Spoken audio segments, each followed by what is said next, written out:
आजकल एक अलग वो बन गया है कि अगर वो सुट्टा मार रही है तो इक्वालिटी है, दारू पी रही है तो इक्वालिटी है।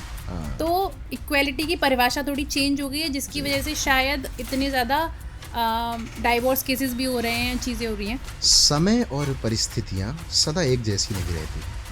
थॉट्स कैसे आएंगे? नेगेटिव। फिर कर्म कैसे होंगे? नेगेटिव। फिर जीवन कैसा होगा?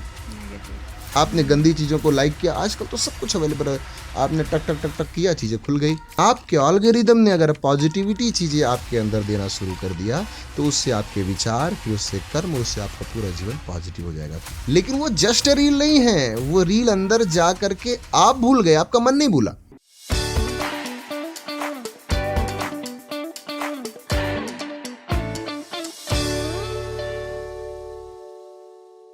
पहले जैसे आपने बताया कि जो मतलब पहले का जब टाइम था तो श्री जी कृष्ण जी के पैर दबा रही हैं, तो वो एक इक्वालिटी का रिश्ता था। उसके बाद जब हमारे बाबा दादा आए, जब हमारे आए, तो उस टाइम जो मेल डोमिनेंस समाज हो गया जी।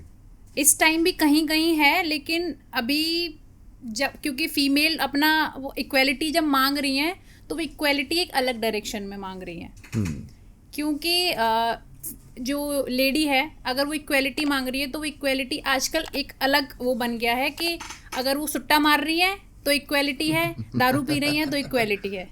तो इक्वालिटी की परिभाषा थोड़ी चेंज हो गई है, जिसकी वजह से शायद इतने ज़्यादा डाइवोर्स केसेस भी हो रहे हैं, चीज़ें हो रही हैं। ओके, सो आपने बताया कि अभी हम लोग बात कर रहे थे कथावाचन की। पहले का टाइम था जब मुरारी बाबू थे, तो उस टाइम कोई सोशल मीडिया नहीं था, आई थिंक टीवी भी बड़ा कम था। हम लोग भी मतलब अगर देखते थे तो मतलब एक टाइम पे चलता था, वो भी ऐसा नहीं था कि लाइट भी इतनी नहीं थी। सो उन्होंने एक स्टैंडर्ड सेट कर दिया कथावाचन का। आजकल कथावाचन मतलब काफ़ी कथावाचक दिखते हैं सोशल मीडिया पे भी, यूट्यूब पे भी, इन चीज़ों पे। आपको क्या लगता है, पहले का एरा ज़्यादा स्ट्रॉन्ग था कथावाचन में या अभी का? What do you think? आपकी मैं दोनों ही बातों को कनेक्ट करता हूँ। इससे पहले जो आपने पूछी थी उसे भी कनेक्ट कर देता हूँ इसी के साथ ही।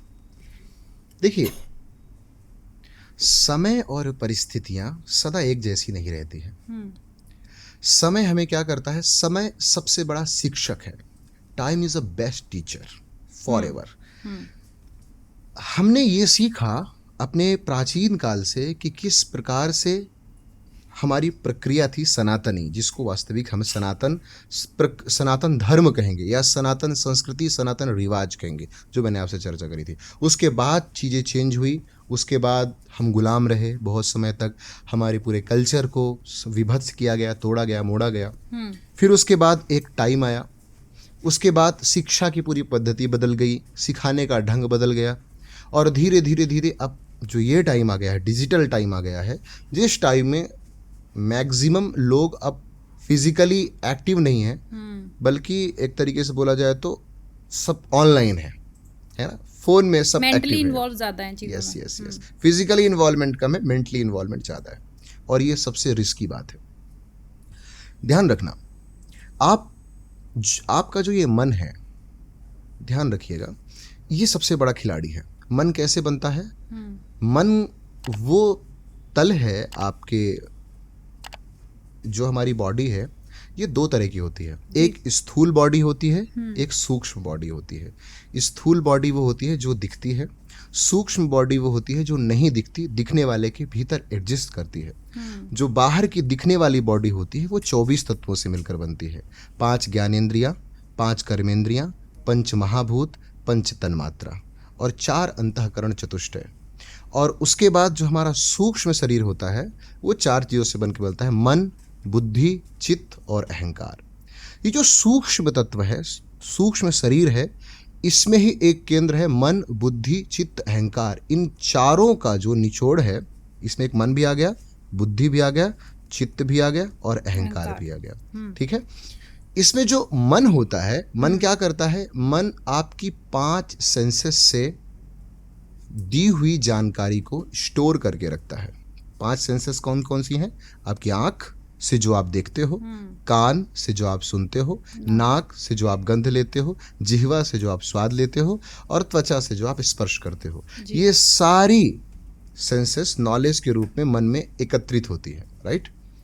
अब कोई व्यक्ति सोचो सुबह उठ रहा है, अब ये इनसे जो आपने लिया वो मन बन गया, और जैसा मन मतलब वही आपके विचार बनेंगे, और वो विचार ही आपके कर्म बनेंगे, और वो कर्म ही आपका जीवन बनेगा। समझिएगा।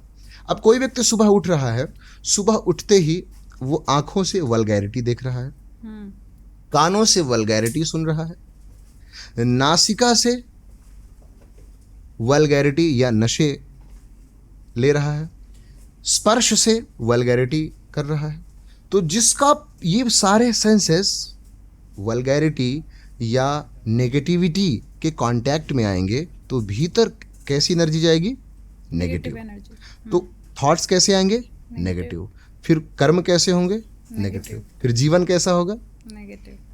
इसीलिए अगर आप सुबह उठ रहे हैं और सुबह उठते ही आपकी आंखों ने परमात्मा का दर्शन किया, आपके कानों ने भजन सुना, आपकी नासिका ने पवित्र तुलसी की गंध ली, आपकी जिह्वा ने भगवान को अर्पित किए हुए प्रसाद का स्वाद लिया, आपके हाथ और पैर अपने माँ बाप की और बड़े बुजुर्गों की, संतों की सेवा करने में लग गए, तो आपके भीतर, आपके मन में क्या संस्कार जा रहा है? पॉजिटिविटी का। आपके फिर विचार कैसे बन रहे हैं? पॉजिटिव। फिर आपके कर्म कैसे बन रहे हैं? पॉजिटिव। तो फिर आपका जीवन कैसा बन रहा है? पॉजिटिव। यानी कि ये इंपॉर्टेंट नहीं है कि एरा किसने शुरू किया, क्यों किया। इंपॉर्टेंट ये है कि आज के समय में डिजिटली ऑनलाइन बहुत नेगेटिविटी अवेलेबल है। जब इतनी मात्रा में नेगेटिविटी अवेलेबल है तो पॉजिटिविटी भी तो होना चाहिए। समझ रहे हैं ना? बैलेंस अगर नहीं होगा तो फिर कहाँ जाएगा समाज, कहाँ जाएगा, है ना। और आज तो एल्गोरिदम एक चल रहा है बहुत, तो आप जिस चीज में इंटरेस्टेड ज्यादा होते हो, जिसको लाइक करते हो, कमेंट करते हो, वही चीजें। आपने गंदी चीज़ों को लाइक किया, आजकल तो सब कुछ अवेलेबल है, आपने टक टक टक टक किया, चीज़ें खुल गई, आप जो चाहो वो पा सकते हो आप। तो अगर आपके एल्गोरिदम ने आपको नेगेटिव चीज़ें ही परोसना शुरू कर दिया तो धीरे धीरे आपके विचारों से आपके कर्म, और कर्म से आपका पूरा जीवन सत्यानाश होगा। लेकिन आपके एल्गोरिदम ने अगर पॉजिटिविटी चीज़ें आपके अंदर देना शुरू कर दिया तो उससे आपके विचार, फिर उससे कर्म, उससे आपका पूरा जीवन पॉजिटिव हो जाएगा। तो मैं ये मानना चाहूँगा जो ये चारों तरफ इस समय एक पॉजिटिव माहौल है, ये बहुत बढ़िया है, इसको होते ही रहना चाहिए, और लोगों को चूज़ करना चाहिए, ये सोचना चाहिए कि वो कैसी चीज़ों को लाइक कर रहे हैं, वो कैसी चीज़ों को अपने भीतर। आपका ये जो मन कोई डस्टबिन नहीं है कि आप इसके अंदर कुछ भी फेंक देते हो, कुछ भी देख लेते हो। आपने कुछ भी देखा, रील्स देखी, आपको लगा जस्ट रील्स तो है, लेकिन वो जस्ट रील नहीं है, वो रील अंदर जा करके आप भूल गए, आपका मन नहीं भूला, आपके अनकॉन्शियस माइंड ने नहीं भूला, कॉन्शियस से वो अनकॉन्शियस में चला गया, अनकॉन्शियस ने स्टोर कर लिया।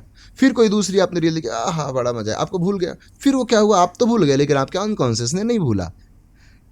धीरे धीरे धीरे धीरे जिसका वेटेज ज्यादा होगा अनकॉन्शियस में, वो आपके व्यक्तित्व को उसी दिशा की ओर फ्लो कर देगा। जिस नदी में ज्यादा प्रवाह होता है वो ही नदी तो ज्यादा स्पीड से बहेगी ना, और जिसका फ्लो एकदम डाउन है, थोड़ा थोड़ा है, वो ठहरेगी, धीरे धीरे बहेगी। आप ऋषिकेश की गंगा देखो, आपने देखा होगा, ऋषिकेश की गंगा देखो और कानपुर की गंगा देखो, कितना फर्क है दोनों में। कानपुर में गंगा ऐसा तालाब सी भरी हुई है, ऋषिकेश में क्या प्रवाह है गंगा में। तो कहने का भाव ये है कि आप अपने मन में जैसी चीजों का ज्यादा वेट डालोगे, ज्यादा प्रवाह डालोगे, तुम उधर ही बह जाओगे। इसलिए आप डिसाइड करो कि आप अपने मन में कैसी चीजों को डालना चाहते हो।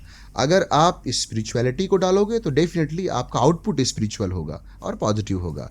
अगर आप अपने मन के अंदर नेगेटिविटी डालोगे तो आपका आउटपुट नेगेटिव होगा।